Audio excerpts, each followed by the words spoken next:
Is it part of the plan to take the precepts this morning? Whatever you would like to do, Ayya.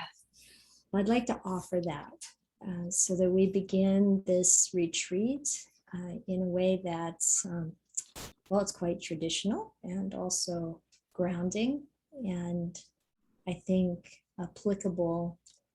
Well, actually, I think taking the precepts is applicable almost any time. So I'm going to share the screen, and you have an opportunity to repeat these precepts. And I'd like a volunteer to actually do the actual, what I want to say, responses, so that everybody else can be muted and follow at home. Is there somebody who'd be up for that? It's just going to be the 3 refuges and the 5 precepts. And I'll be showing you the book, so you won't have to hunt for it anywhere. Do I have a volunteer? Yes, Olivia, thank you. Okay, I'm going to share the screen. I'm going to forego the formal request and just start with the refuges. So if there's anyone here who has never taken the 3 refuges and 5 precepts, don't feel obliged. You can just sit and watch and listen if you like. If anybody has any questions about this process or anything that's that comes along here, you're welcome to ask later when we have Q&A. So if you wish, you can bow 3 times.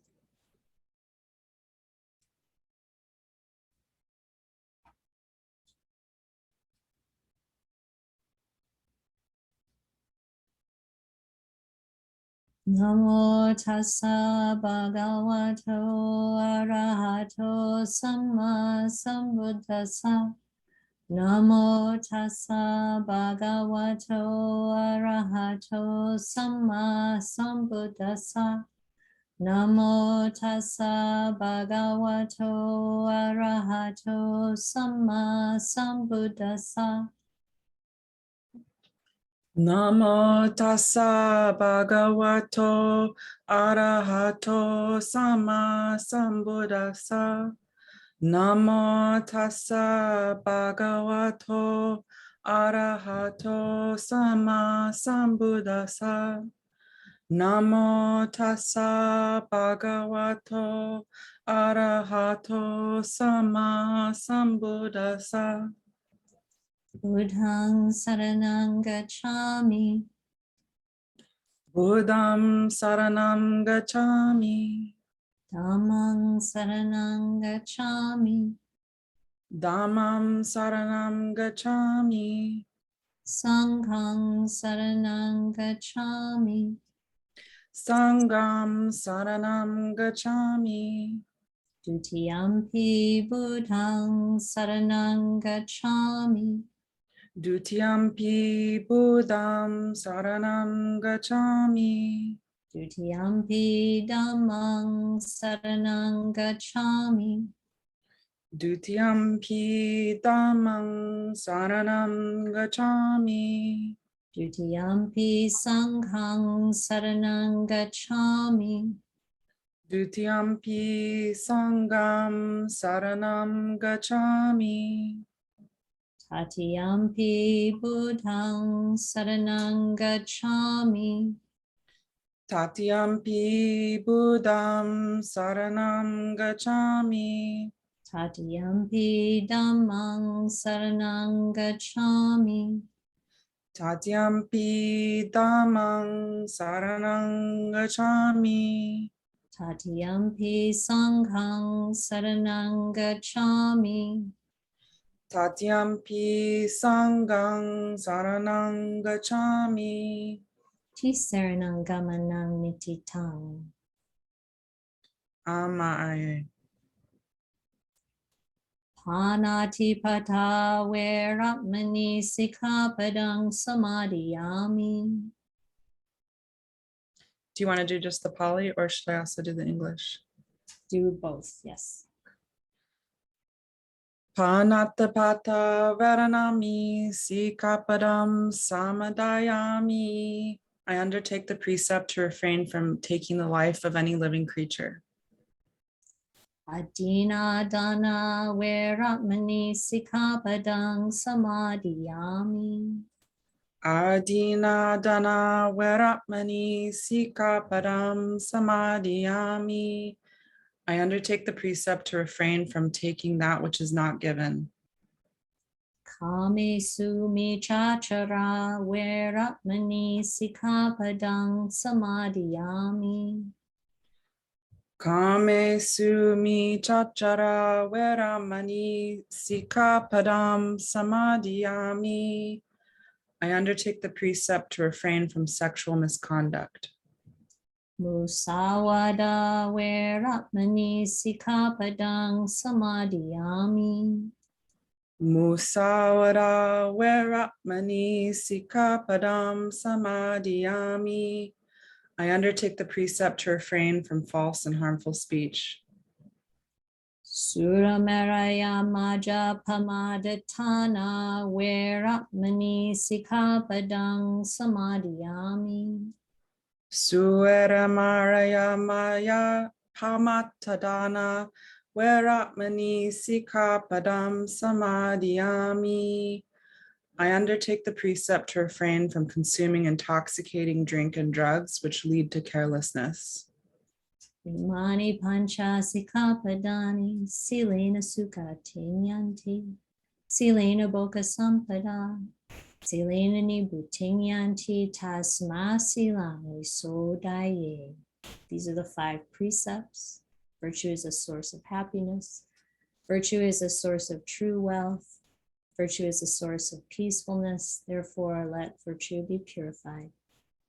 Sadhu, sadhu, sadhu. And 3 vows.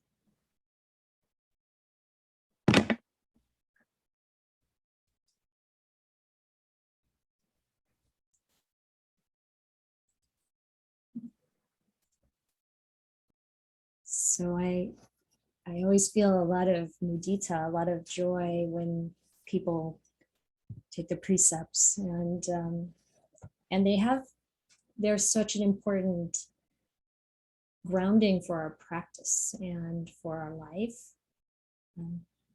Once I found out about the precepts, I was really had wished I had learned about that many years before. It would have saved me a lot of trouble. And it really is an appropriate start, I think, for today as we talk about dissolving the sense of self. And I want to really use this time together for today and tomorrow to look at this topic from a very practical perspective, to really know how to work with this in our mind so that we can overcome the obstacles to awakening, so we can overcome the obstacles that we might face in our life that really limits our happiness. And so I'm going to give a bit of a talk here first, and then we'll do some meditation together. We'll have some Q&A probably after the talk, and then do some, and then we'll take it on from there. I also want to say that I want to encourage you all to be as silent as possible during this weekend. And in order to really absorb what you're experiencing. And whenever you do speak, maybe it'll be an opportunity also to really use what we're reflecting on around the sense of self.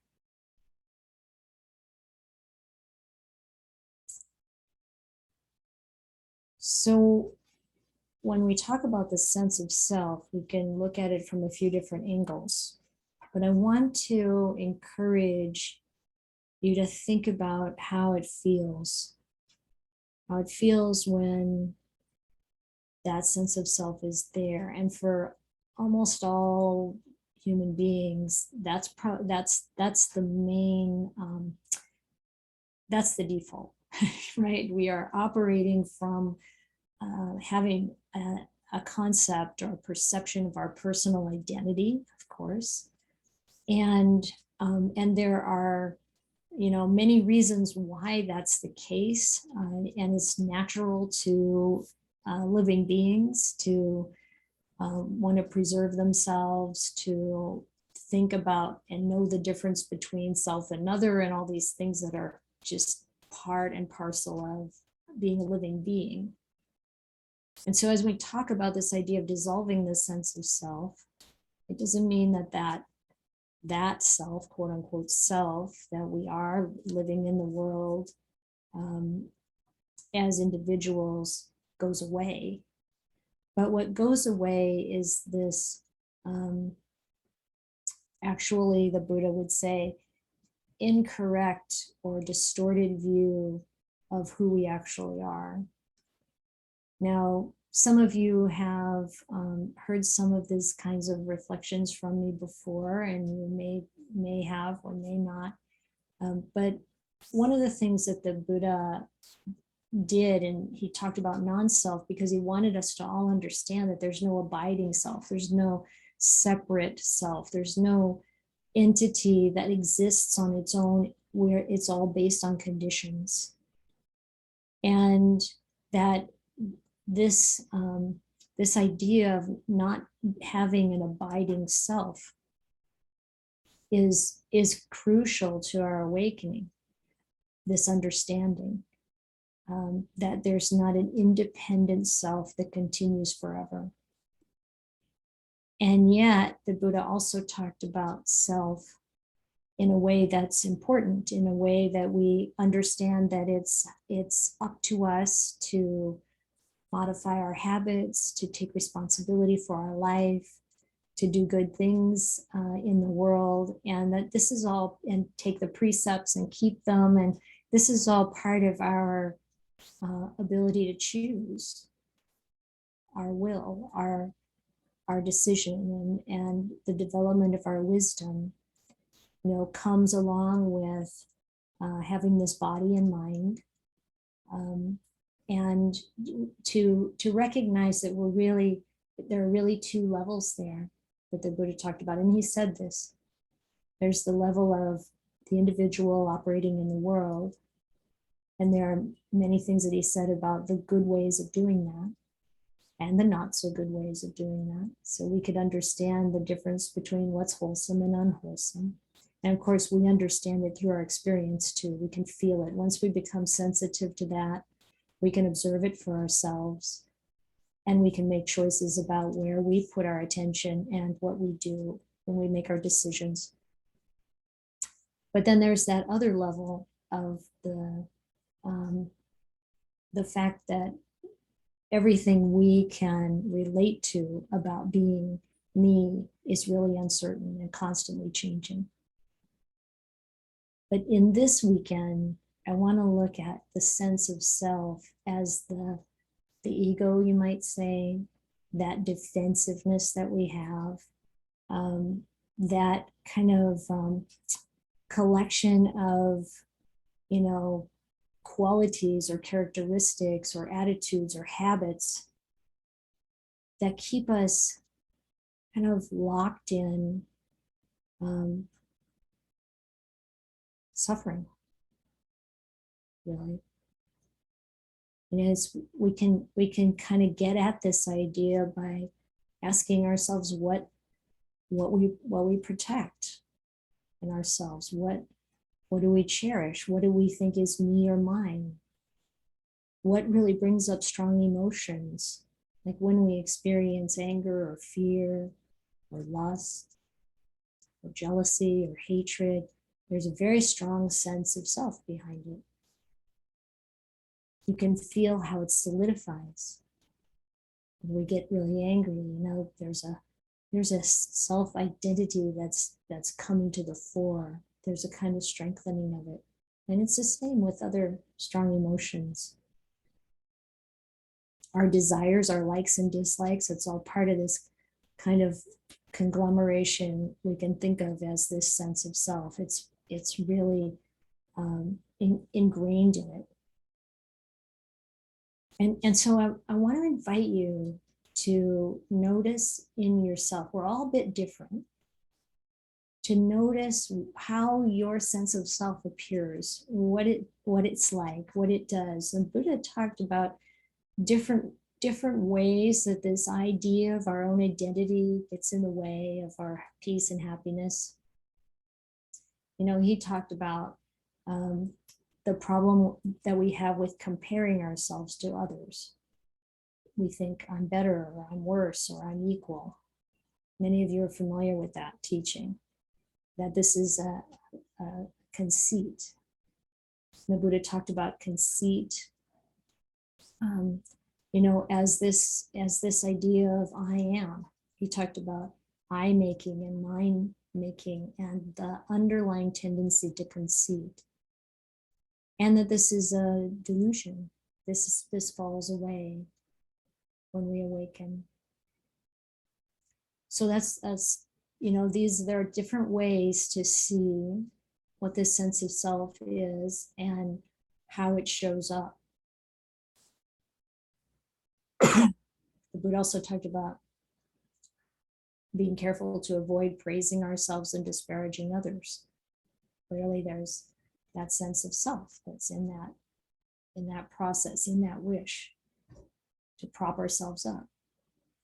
And when we're propping ourselves up or we're putting ourselves down, we're not present. In some very real sense, we're not present with things as they are, and we're not available in a way that we can be if we can soften that. And when I say soften it, I really mean too, I want to say that it's important that we're kind about this process with ourselves, kind to ourselves, not oh, there's my ego again, or this habit I have, you know, but to really understand how this all gets built up over, well, lifetimes, really. That is this whole concept of self and all of the trappings around it. So we want to be kind and not self-blaming or anything like that. And also for others. You know, one of the really useful ways of developing in our practice sometimes is to see these things in other people. Sometimes it's a lot easier to see things in other people, but then we have to turn immediately and look at ourselves. Do I do that? How do I do that? What is this perception of self that's coming to life here? Excuse me. And how do I work with that in a way that's kind and compassionate and productive, to go beyond suffering? One of the ways that and the need for coffee transcends. So someone's unmuted with the need for coffee that transcends. You want to mute yourself. I took care of it. Maybe that was an important comment that we should check on. So one of the suttas that I'd like to tell you about is a very short one where the Buddha is talking about arahantship. And I don't know if you've been thinking about arahantship, but that is where you're headed. So I wouldn't discount it. And I wouldn't think, oh, it's far, far away. I'm just like so far from that. Don't think like that. Think this can happen anytime. And you're on the path. And if you continue to practice, as the Buddha teaches, it's inevitable. So I just want to share this. It's from the Anguttara Nikaya, the numerical discourses, and it's in the book of sixes, and it's number 76, and it's called Arahantship. And he says, without having abandoned 6 things, one is incapable of arahantship. It's not possible if you have any of these 6 things. And what are they? Conceit, an inferiority complex, arrogance, self-overestimation, obstinacy, and self-abasement. And then he repeats, without abandoning these 6 things, one is incapable of realizing arahantship. However, having abandoned these 6 things, one is capable of realizing arahantship. And there's a note in Bhikkhu Bodhi's translation about this, where he cites the commentary. And the commentator said that conceit, and the Pali word is mana. If you're interested in Pali, this is a kind of a fun little passage. This mana is conceit. It's conceiving oneself to be better. And the commentator says based on birth, etc. So whatever it is that we think we're better than someone else, anyone else in this world, that's mana, conceit. The inferiority complex is amana, amana. Oh, sorry, my eyes are a little bit, it's omana, sorry, omana. And that's the conceit, I'm inferior. And the arrogance is atimana, and that's the conceit of self-elevation. Self-overestimation is adimana, and that's imagining that we have attained something we haven't yet attained. And by the way, people who are suffering from that can get really stuck. So it's really good, even if someone at some point has told you how far along you are on the path, try not to get attached to that. When that becomes part of our identity, which is really only possible probably if it's not actually true, but when we overestimate, it can really slow us down in our practice. And so, just watching for things like that. And then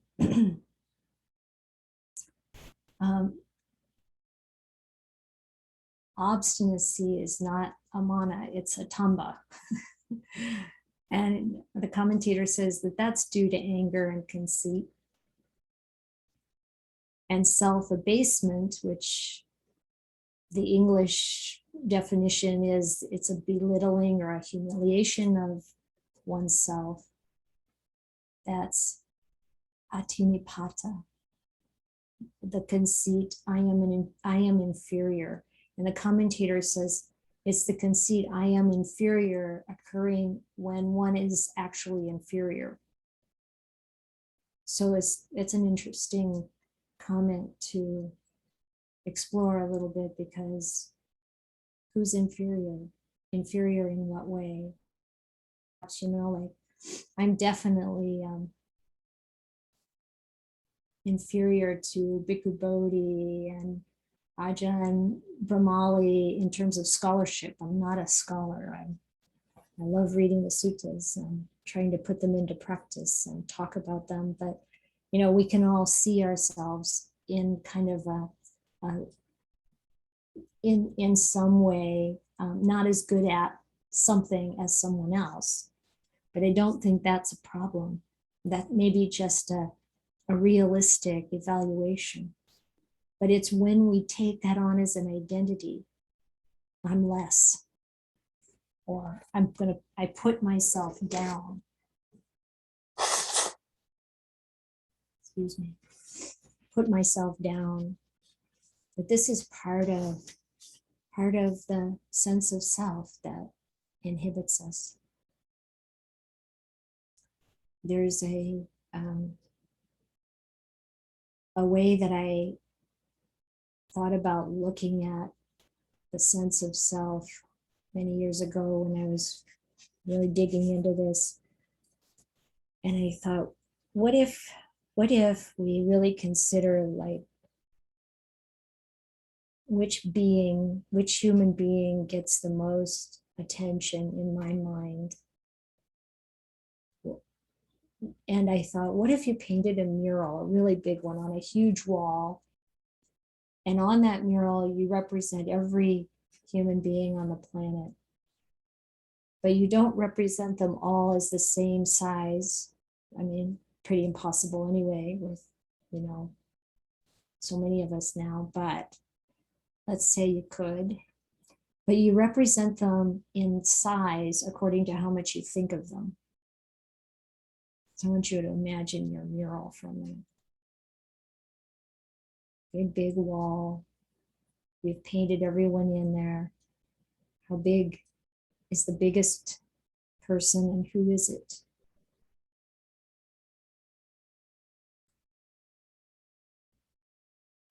Well, I think for most of us, it would be ourselves because we're responsible for this particular being.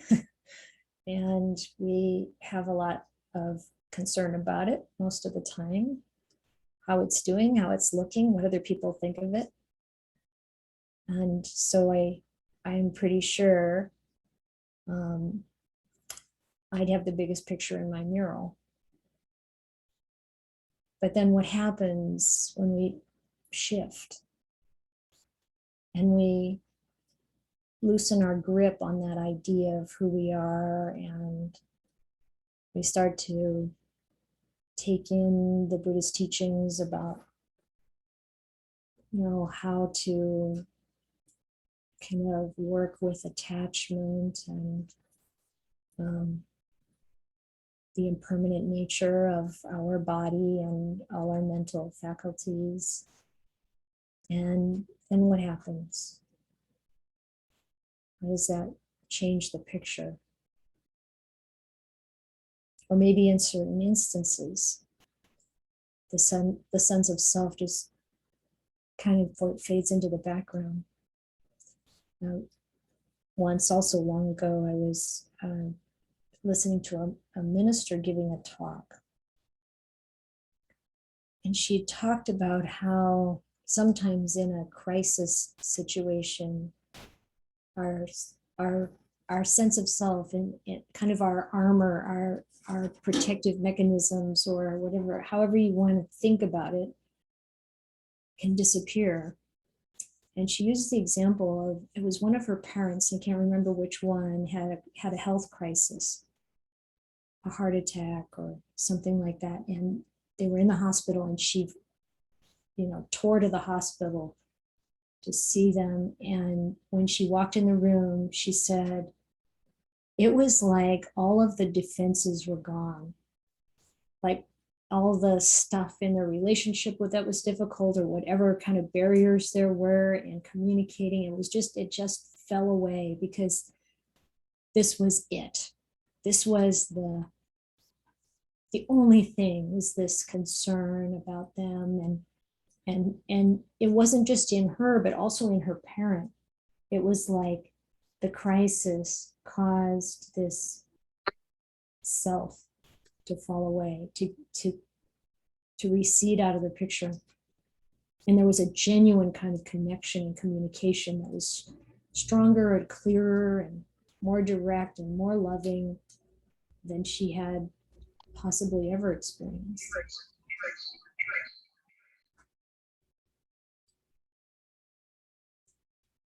And then she said, but it came back pretty fast. What would that be? The posturing, the self-protection, the whatever, however you want to think of it. And I think it might be useful to reflect on times in your life when that sense of self is less or dissolves. And you might have had experiences where you've actually been able to choose to set all of that Recording in aside. progress.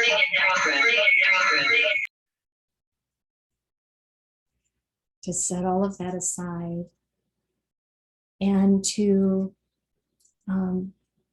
really put your attention on supporting someone else. Now, this is not intended as a talk for like making yourself into a doormat, or, you know, like we can have those tendencies to just give and not care for ourselves or think about ourselves. That's not what I'm talking about here. That's also a kind of conceit. There's also a sense of self in being a martyr. There's a sense of self in being the one who's always sort of put upon, you know, or whatever, or just out of our goodness, trying to do more than we can do. When we really drop the sense of self, or it dissolves to some degree, we are just as kind to ourselves as we are to other people. We care about ourselves the same as other people, not less than. But what I'm talking about here is the kind of situation where maybe you have to give advice to someone close to you, maybe a family member. And what they do will affect you. But for that moment or that instance, you can separate that out and just let go of whatever it's going to mean to you, and just put yourself in their position, consider what's going to be best for them, and then see what that feels like. See what it feels like to take ourselves out of the equation, take ourselves out of the picture in that way. Not from a place of diminishing us, but from a place of stepping back to wisdom, compassion. It's actually a fullness that goes way beyond the personality. It's a fullness and a groundedness that I actually feel is a establishment in mindfulness, but also in the Dhamma as a whole. And from that place, the words that are coming up are petty or trivial, but it's more than that. It's not just those kinds of concerns. It's not to minimize what our concerns might be about things, but it's to say there's a deeper, more solid, more truthful place to stand in our lives, in the moment of any circumstance. And that's what we're wanting to taste or recall, that we can get that feeling and develop the skill to shift out of selfing.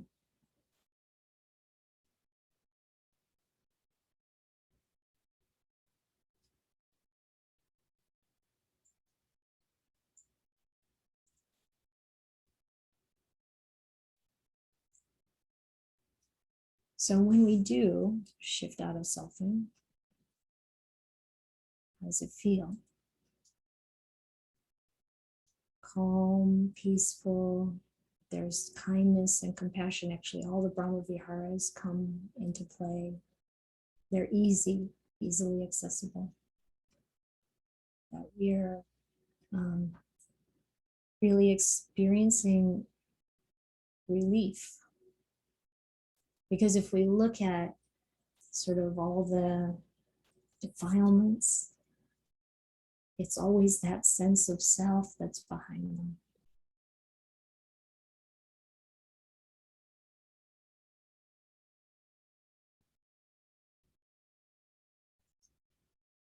And again, like I said, this is natural. It's not to be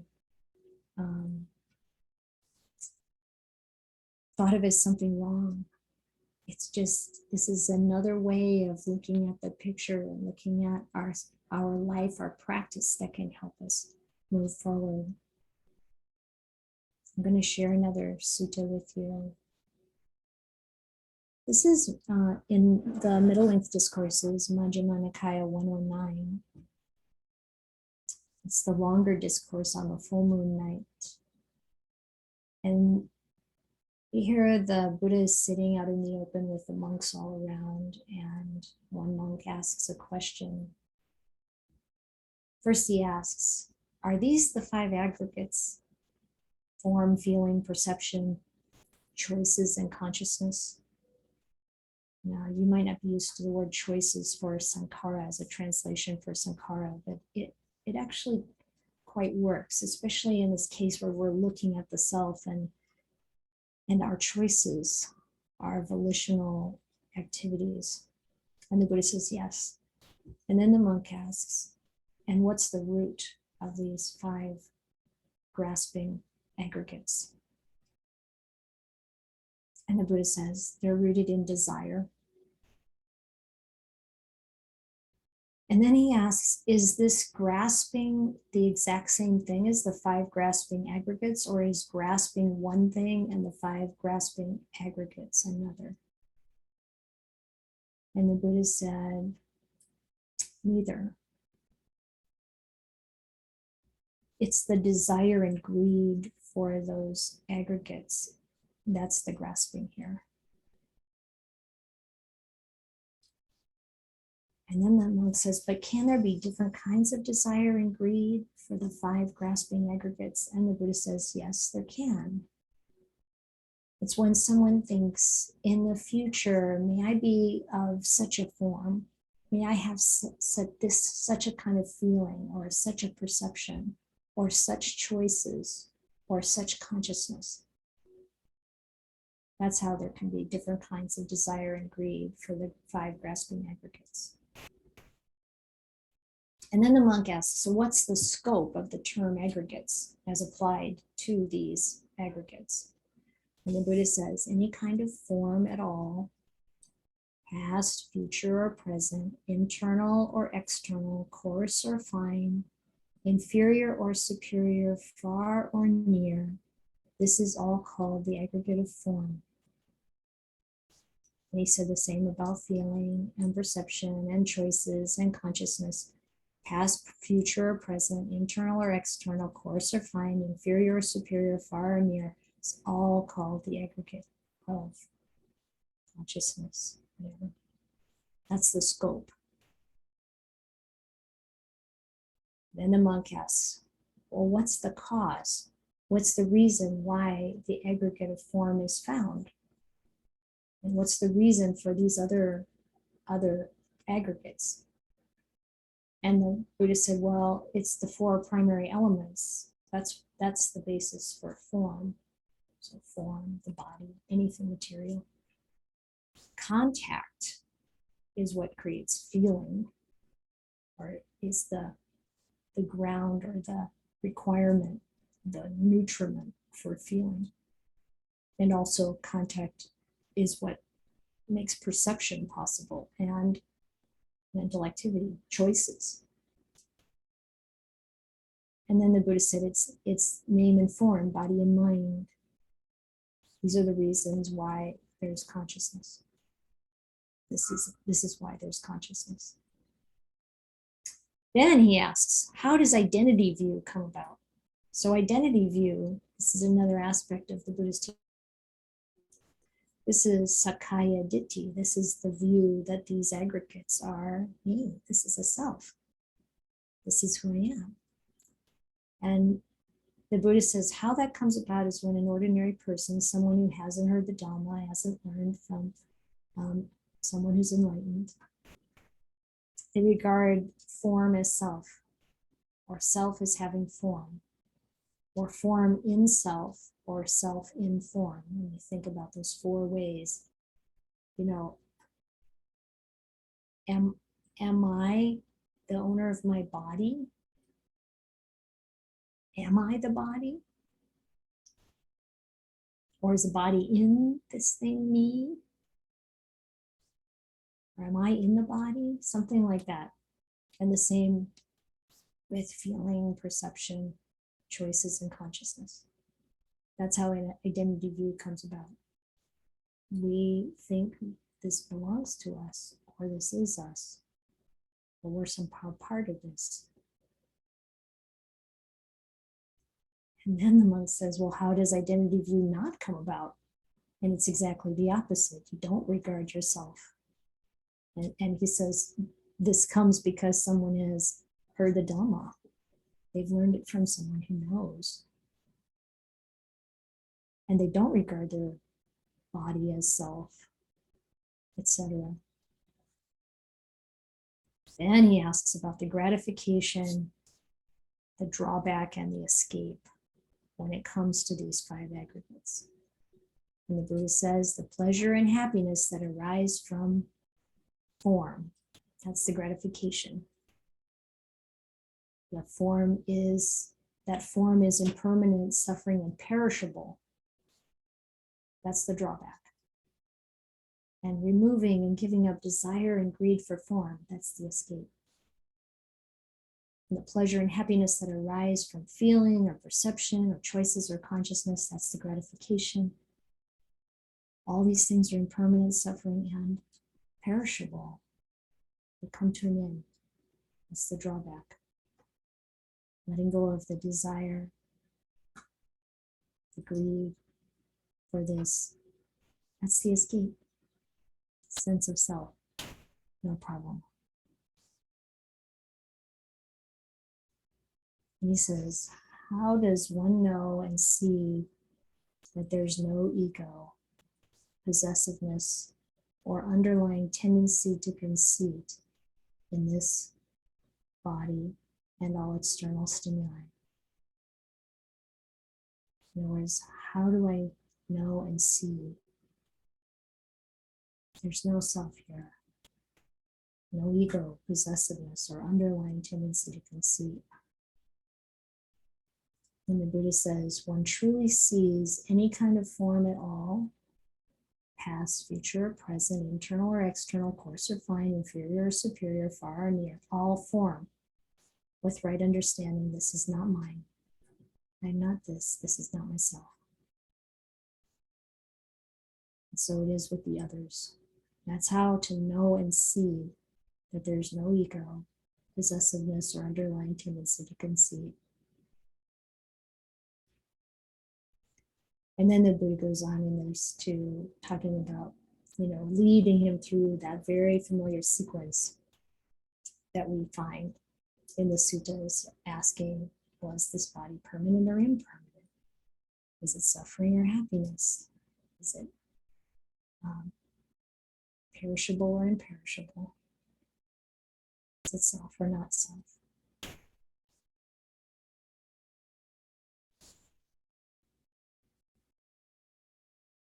So I'd like to open this to questions.